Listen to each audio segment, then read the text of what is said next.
Hello students, हम मनु श्रीवास्तव स्वागत करते हैं आपका सिलेक्शन नंबर और ये आपका रेगुलर वॉकअप सेशन है और आज हम पढ़ने वाले हैं सिनोनिम। जी हाँ, सिनोनिम्स। तो चलिए फिर शुरू करते हैं कि भाई कौन कौन से सिनोनिम्स हम पढ़ने वाले हैं, अर्थात पर्यायवाची शब्द। तो प्रेडिकामेंट, जी हाँ, प्रेडिकामेंट मीन्स क्या होता है भाई? प्रेडिकामेंट का मतलब होता है उलझन हो जाना, ठीक है, असमंजस हो जाना।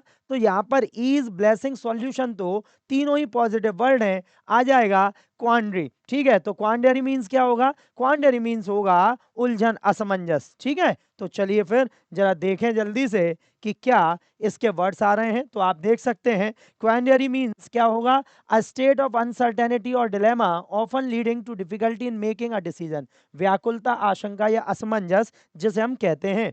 उसके बाद है प्रेडिकामेंट, तो पिकल है या परप्लेक्सिटी है। तो यहाँ पर हम ध्यान रखेंगे कि परप्लेक्सिटी का अर्थ क्या हो जाएगा यहाँ पर? तो डिफिकल्ट और challenging situation that is hard to escape from.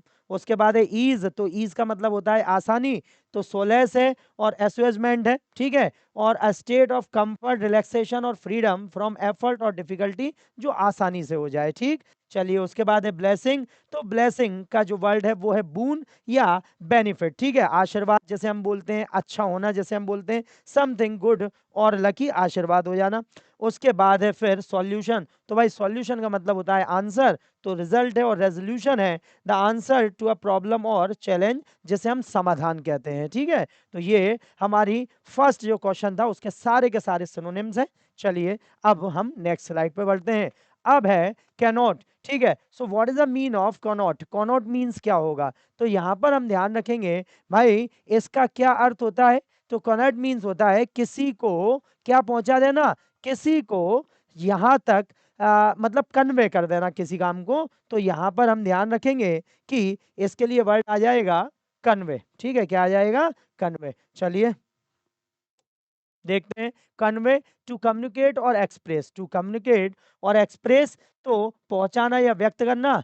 तो कॉनॉट मीन्स होगा इंडिकेट या सिग्निफाई करना, टू इम्प्लाई और सजेस्ट एन आइडिया, बतलाना या जताना। उसके बाद है कमेंट, तो कमेंट मीन्स क्या होगा भाई? स्टेटमेंट या observation, an expression of opinion और रिमार्क अबाउट समथिंग, टिप्पणी या विवेचना, ठीक। उसके बाद है क्रिटिसाइज, क्रिटिसाइज के लिए हो जाएगा डेनाउंस या कंडेम, किसी की आलोचना करना, तो indicate the faults of someone और something in a disapproving way, निंदा करना।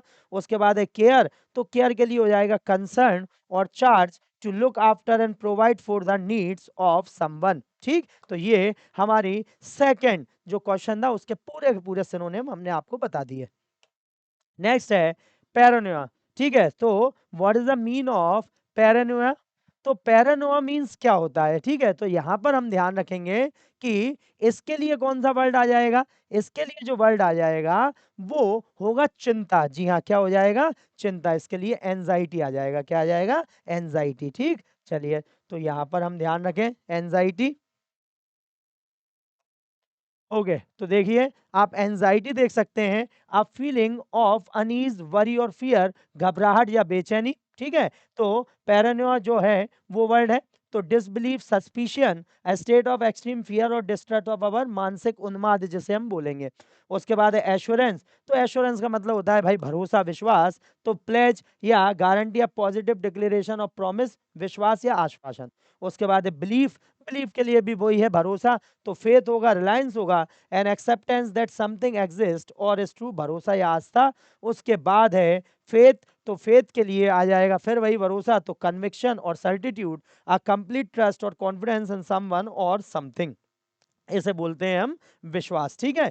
चलिए तो ये हमारी थर्ड स्लाइड हुई। उसके बाद है awful. So what is the mean of awful? Awful का मतलब होता है भयानक, बुरा, बहुत ही ज्यादा। तो इसके लिए एक वर्ड जो यहाँ पे दिख रहा है वो है टेरिबल, बाकी सब तो पॉजिटिव है, ठीक है। तो यहाँ पर हम ध्यान रखेंगे कि टेरिबल जो है वो एक नेगेटिव वर्ड है और ऑफुल भी एक नेगेटिव वर्ड है। तो चलो जरा जल्दी से देखें कि आखिर में हो क्या रहा है इसमें। तो टेरिबल के लिए वेरी बैड और अनप्लीजेंट, भयानक। वही ऑफुल के लिए भी है डिसगस्टिंग और नेस्टी, एक्सट्रीमली बैड और अनप्लीजेंट, बुरा या भद्दा। उसके बाद है इनऑफेंसिव, तो इनऑफेंसिव का मतलब होता है जो हानि ना पहुंचाए आपको, तो हार्मलेस और इनोक्वस, ठीक है। ये अभी अपन ने लास्ट स्लाइड में भी अपना पढ़ा था, इनोक्यूअस, तो नॉट कॉजिंग हार्म और ऑफेंस, हानिकारक। उसके बाद है delightful. So what is the mean of delightful? भाई डिलाइटफुल का मतलब होता है अच्छा, बहुत बढ़िया, खुशी फैलाने वाला। तो मार्वलस और स्प्लेंडेड, कॉजिंग ग्रेट प्लेजर और एंजॉयमेंट, मनोहर या आनंददायक। उसके बाद है एक्सेप्टेबल। तो एक्सेप्टेबल मीन्स क्या होगा भाई? जो हम स्वीकार कर लें, ठीक है। तो बियरेबल और adequate, able to be agreed और अप्रूव, स्वीकार्य जैसे हम बोलते हैं, ठीक है। इसे हम ध्यान रखें। चलिए फिर लास्ट बढ़ते हैं, फ्लाउट, ठीक है। सो what is the mean of flout? Flout means क्या होगा? तो भाई फ्लॉट मीन्स क्या होता है? तो फ्लॉट को जब हम बोलेंगे तो इसका मतलब होता है किसी को मना कर देना, जी हाँ, इनकार कर देना। तो यहाँ पर एक वर्ड हमें दिख रहा है डिफाई, जी हाँ, क्या दिख रहा है? डिफाई। तो वो फ्लॉट के लिए बिल्कुल सही वर्ड होगा, ठीक है। चलिए, तो DeFi, not to obey a person decision और लो, अवहेलना करना है, उपेक्षा करना। फ्लाउट तो स्कॉर्न और disdain, to ignore a rule और लो, अवज्ञा करना। उसके बाद है rude. So what is the mean of rude? Impolite और uncivil, displaying a lack of manners और रिस्पेक्ट, असभ्य, ठीक है। उसके बाद है पोक। तो पोक का क्या अर्थ है? पोक का अर्थ है जैब या नज। तो अ जेंटल पुश और tap to something, often using your finger और ए पॉइंटेड ऑब्जेक्ट, धक्का, ठीक है। उसके बाद है रैश। तो रैश के लिए आ जाएगा रेकलेस या इम्पेटस, ठीक है, इम्पेटस। तो do something carelessly without thinking about the result, जल्दबाज या अविवेकी, जिसके लिए हम बोलते हैं, ठीक है। तो ये हमारे पूरे के पूरे सिनोनिम हुए आज, ठीक है। आप इन्हें देख सकते हैं, अच्छे से देख सकते हैं, नोट डाउन कर सकते हैं, और सबसे इंपॉर्टेंट बात है, आपको इन्हें याद बहुत अच्छे से करना है, ठीक है। तो फिर हम लोग आगे बढ़ लेते हैं, क्योंकि आगे बढ़ के ही जीवन में हम कुछ पा पाएंगे। तो बस मिलते हैं अगली क्लास में, और जब तक आप अपना ध्यान रखिए, पढ़ते रहिए, बढ़ते रहिए। जय हिंद, जय भारत।